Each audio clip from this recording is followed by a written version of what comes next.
ध्यान, प्रेम, स्वतंत्रता और विद्रोह, ये चार शब्द ओशो के जीवन का सार हैं। एक ऐसा आध्यात्मिक गुरु जो न केवल भारत बल्कि पूरी दुनिया को हिला दिया था। ओशो कौन थे, क्यों उन्हें इतना विवादास्पद माना जाता है और उनका संदेश आज भी प्रासंगिक क्यों है? चलिए जानते हैं। ओशो का जन्म 11 दिसंबर 1931 मध्य प्रदेश के कुचवाड़ा गांव में हुआ था। उनका असली नाम रजनीश चंद्र मोहन जैन था। वे किसी परंपरागत धर्म, समाज, नैतिकता को आंख बंद करके कभी स्वीकार नहीं करते थे।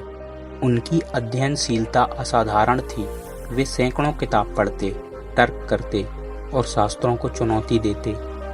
जबलपुर के विश्वविद्यालय में दर्शन शास्त्र की पढ़ाई के दौरान उन्होंने ध्यान और आत्मज्ञान की यात्रा शुरू की। ओशो ने 1960 के दशक में आश्रम और शिविरों की स्थापना की। उनका संदेश सीधा था, जीवन को पूरी तरह से जियो, लेकिन सचेत रूप से। वे परंपरागत धार्मिक आडंबरों के खिलाफ थे और इन्हीं कारणों से वे विवादों में भी रहे। 1970 के दशक में उन्होंने पुणे में अपना आश्रम भी स्थापित किया। वहां वे ध्यान को नई तकनीक से सिखाने लगे, जिसे उन्होंने नाम दिया था डायनामिक मेडिटेशन।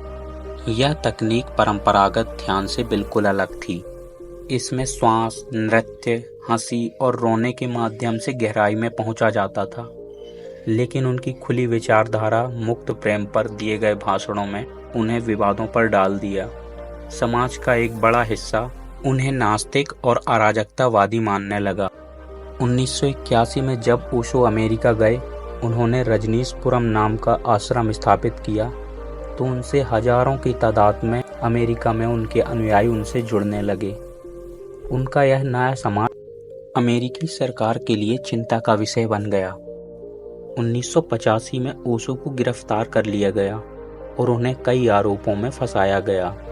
उन्हें अमेरिका से निष्कासित कर दिया गया। इसके बाद उन्होंने 21 देशों में शरण मांगी, लेकिन किसी ने भी उन्हें स्वीकार नहीं किया। आखिरकार वे भारत लौटे और पुणे आश्रम में बस गए। भारत लौटने के बाद ओशो ने खुद को भगवान और रजनीश की बजाय सिर्फ ओशो कहलाना शुरू कर दिया।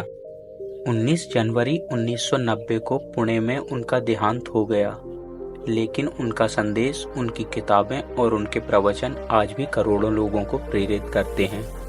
क्या ओशो की विचारधारा आज भी प्रासंगिक है? हमें कमेंट में बताएं। चैनल को सब्सक्राइब करें और इस वीडियो को लाइक करें प्लीज़।